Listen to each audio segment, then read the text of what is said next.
हाँ जी, तो CA inter law का पेपर हो चुका है फाइनली खत्म और मेरे हाथ में है सीए इंटर लॉ के क्वेश्चन पेपर मई 2024 का।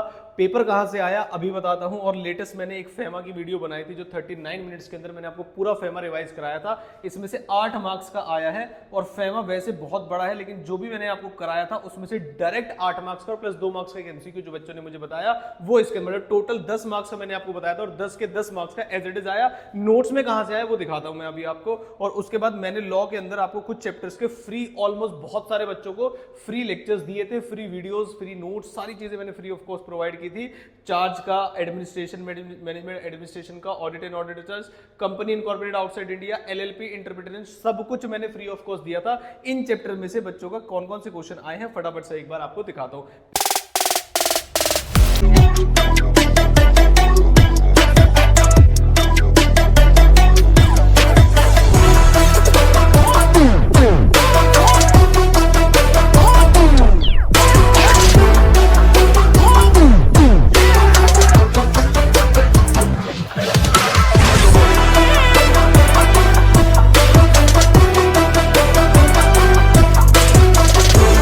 पहले मेरा मन है दिखाने का आपको फेमा के क्वेश्चंस। सबसे पहले आए हम, जो फेमा का क्वेश्चन आया हमारा वो आया फर्स्ट क्वेश्चन का, मतलब कंपलसरी क्वेश्चन का C part.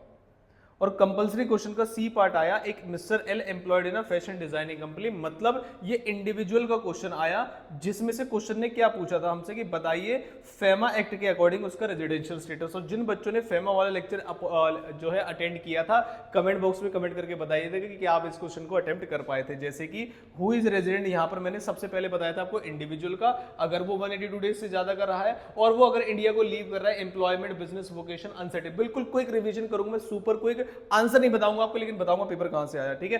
Coming to India, अगर ये वाला पर्पस होगा तो क्या होगा, तो ये वाला जो क्वेश्चन था आपका, ये जो पहला क्वेश्चन था ये वाला, ये सेम पर्पस के लिए, देखिए जरा ध्यान से, 183 डेज के लिए रहा है। उसके बाद गया है पेरिस में, offered him a better employment opportunity, तो अपॉर्चुनिटी लेने के लिए वो गया है किसके लिए, फैमिली एम्प्लॉयमेंट, मतलब एम्प्लॉयमेंट लेने के लिए गया है। और ये प्रोहिबिटेड पर्पसेस में से, तो जिस दिन भी गया होगा उस दिन के बाद आगे का प्रोविजन आपको पता है। फिर आया है तो क्यों आया है, अदर देन दिस पर्पस आया है, डेज काउंट करेंगे वो सब आपने देखा होगा। पहला ये 4 नंबर का क्वेश्चन डिट्टो ऐसा ही। फिर मैंने देखा कि लास्ट में जाके क्वेश्चन है एक फेमा का ही, दोबारा से चेक कराता हूं आपको। ये देखिए एक और क्वेश्चन फेमा का, और बिल्कुल लाइन से एज इट इज आया जैसे आपको बताया था कि ये फेमा है, फेमा रूल्स के अकॉर्डिंग, फेमा एक्ट के अकॉर्डिंग आपको बताना है। देखिए एक तो कमीशन टू एजेंट अब्रॉड वाला पॉइंट था, तो मैंने कहा जरा फेमा वाले नोट्स खोल लेता हूं और आरबीआई वाले पॉइंट में आता हूं। जैसा कि मैंने आपको बताया था, देखो स्टार भी लगाया था कि इसमें से क्वेश्चन आने वाला है। आरबीआई की अप्रूवल आपको किसमें चाहिए, देखिए पहले क्वेश्चन पढ़िए, लाइन दिखाता हूं, बिल्कुल देखो जरा ध्यान से, क्वेश्चन पेपर की लाइन पढ़िए। एब्रॉड फॉर सेल के लिए कमीशन दी है आपने commercial plots in India. I hope शायद आपको दिख रहा होगा, थोड़ा सा वैसा फोटो थोड़ी सी क्लियर नहीं दी बच्चे ने। कमीशन प्लॉट्स इन इंडिया, अब मैं आता हूं नोट्स में, क्या कमीशन प्लॉट्स इन इंडिया का पॉइंट यहां पर है, यस। कमीशन और एजेंट एब्रॉड फ्लैट और प्लॉट जो है वो इंडिया के अंदर है, उनकी कमीशन पे नोट लिखना था आपको कि 5% इनवर्ड रेमिटेंस पे और $25,000 का इस पे अमाउंट था। अब देखो जरा ध्यान से, क्वेश्चन पेपर पढ़िए। कमीशन के बाद आया रेमिटेंस, कौन सा, कंसल्टेंसी सर्विसेज में, देखना जरा ध्यान से, क्या नोट्स में अगला वाला पॉइंट बिल्कुल यही है, आंसर इज यस। देखिए इसमें ये रहा कंसल्टेंसी वाला पॉइंट और ये रहा जो रेमिटेंस वाला पॉइंट था प्रोजेक्ट्स पे। नेक्स्ट है हमारा प्री इनकॉर्पोरेशन कॉन्ट्रैक्ट के एक्सपेंसेस, और क्वेश्चन पेपर में भी पढ़िए प्री इनकॉर्पोरेशन रेमिटेंस, जो प्री इनकॉर्पोरेशन के एक्सपेंसेस, लाइन से बस आपको इनकी अमाउंट्स बताने थे कि अमाउंट क्या है और इसके बारे में लिखना था। एक एक लाइन के अंदर इसकी लिमिट बतानी थी 5% वाली, और इसकी लिमिट बनानी थी $1 करोड़ और 10 लाख। आपने क्या लिखा है मुझे नहीं पता, आप उसे याद रख पाए थे या नहीं, लेकिन फेमा के अंदर 8 नंबर का डिट्टो प्लस रेजिडेंशियल स्टेटस का शायद एक और क्वेश्चन था एमसीक्यू में, क्या था क्या नहीं था मुझे एग्जैक्ट पता नहीं है, आपका अगर आया था तो मुझे बताना। तो ये था ये वाला पेपर। अब आता हूं जो मैंने चैप्टर्स बताए थे, पेपर ओवरव्यू कैसा था फटाफट से बताते हैं।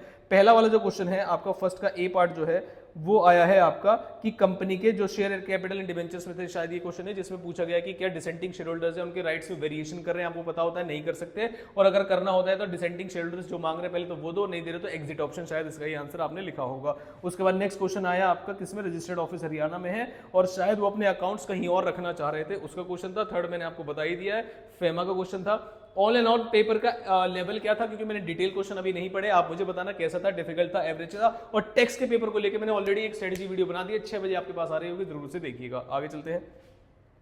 Referring to the provision of company act, answer आपको करना है कि कौन सा रेजोल्यूशन पास करना है, what is the type of resolution to be pass, maximum number of person to whom the offer of private placement, कौन सा स्पेशल रेजोल्यूशन पास करना है या ऑर्डिनरी, 200 का प्राइवेट प्लेसमेंट कर सकते हैं, क्या कर सकते हैं, नॉन अलॉटमेंट के केस में क्या होगा, और दूसरा आते हैं ज्वाइंट शेयर होल्डर्स हैं, वो मीटिंग करना चाहते हैं, एक ने इंडोर्स किया है, एक मना कर रहा है, तो बताना है आपको कि वोट किस में जाएगा। तो ये ई वोटिंग मतलब मैनेजमेंट एंड एडमिनिस्ट्रेशन का क्वेश्चन है, और मैंने मैनेजमेंट एंड एडमिनिस्ट्रेशन के सारे प्रोविजन और नोट्स आपको ऑलरेडी दिए थे। ये रहा मैनेजमेंट एंड एडमिनिस्ट्रेशन, तो इसका आंसर आप आसानी से लगा सकते थे कि किसका नाम पहले दिखाई दे रहा होगा। शायद आपको एक प्रोविजन पता होगा रजिस्ट्रार ऑफ मेंबर्स में से जिसका भी नाम पहले दिखाई दे रहा होगा। उसके बाद ये डिपॉजिट वाला क्वेश्चन है, आगे चलते हैं हम। ये जनरल क्लॉज एक्ट का क्वेश्चन था आया आपका। उसके बाद 1881 नेगोशिएबल इंस्ट्रूमेंट में आया, उसने शायद 3 महीने वाला एक क्वेश्चन पूछा था कि 3 महीने के बाद प्रेजेंट कर रहे डिसऑनर होने का ट्रीटमेंट बताना है। आंसर बिल्कुल भी किसी से डिस्कस मत करना। स्ट्रेटेजी वीडियो टेक्स्ट की बना चुका हूं मैं, 3 दिन के बाद टेक्स्ट का पेपर है, बेस्ट से बेस्ट पॉसिबिलिटी से कोशिश करेंगे और हर एक चैप्टर का revision video, bullet revision video मैं आपको प्रोवाइड करूं। इसके लिए मैंने आपको स्ट्रेटेजी बता दी है। नेक्स्ट जो वीडियो आपको दिखेगी बिल्कुल आधे घंटे के अंदर, वो वही वाली दिखेगी, तो उसे पूरा देखिएगा। फिर एक बोनस से क्वेश्चन आया आपका, कहां से आएगा। उसके बाद एक और क्वेश्चन 5 नंबर का मैनेजमेंट एंड एडमिनिस्ट्रेशन से आया, मीटिंग होनी थी, एडजर्न मीटिंग हो गई, बताइए जो वेन्यू है कहां होगा, कोई अपोज कर रहा है तो क्या होगा, रिक्विजिट कोरम कितना होना चाहिए, एडजर्न मीटिंग करंट सिनेरियो में कहां होगी। तो ये सारी चीजें आपको पूछी गई थी 5 नंबर में, और ये मैनेजमेंट एंड एडमिनिस्ट्रेशन से ही क्वेश्चन से है। तो देखो जरा मैनेजमेंट एंड एडमिनिस्ट्रेशन का वेटेज कितना है, और मैंने आपको दिए थे इसके नोट्स, लेक्चर्स वगैरह सब फ्री ऑफ कॉस्ट। कुछ तो मैंने यूट्यूब के नीचे ही डाल दिया था, ये वाला चैप्टर तो पूरा, मतलब मैसेज भी करने की जरूरत नहीं पड़ी होगी। फिर उसके बाद इंटरप्रिटेशन का एक क्वेश्चन आया। उसके बाद कंपनी क्या करना चाहती है, support the answer. Board of directors जो कंपनी रिकमेंड करे, डिक्लेरेशन ऑफ डिविडेंड, तो डिविडेंड वाले क्वेश्चन थे। डिविडेंड के मैंने लेक्चर्स नहीं दिए थे, लेकिन बताया था आपको बी कैटेगरी के अंदर से क्वेश्चन आया है। उसके बाद एलएलपी वाला क्वेश्चन यहां पर आया है। एलएलपी भी मैंने आज वीडियो डाली है, शायद कुछ बच्चों ने देखी होगी, कि क्या एक सिंगल पार्टनर एलएलपी चला सकता है, कितने महीने के अंदर उसे दूसरा पार्टनर को अपॉइंट करना पड़ेगा, तब तक उसकी लायबिलिटी क्या होगी। ये सारे प्रोविजन यहां पर लिखे गए हैं, और वाइंडिंग अप के प्रोविजन लिखे गए हैं, जो दोनों ही केसेस आपके जो वीडियो मैंने आज सुबह ही डाली है उसी के अंदर कवर्ड है। उसके बाद जनरलाइज वाला पॉइंट हो गया इसके अंदर। आगे चलते हैं, विसल ब्लोअर के लेके क्या प्रोविजन है, जनरल क्लॉज एक्ट का एक क्वेश्चन है, और false statement in any return statement में क्या होगा, कौन लायबल होगा, उसकी लायबिलिटी बतानी है आपको। फिर से मीटिंग का एक और क्वेश्चन, और 5 नंबर का क्वेश्चन।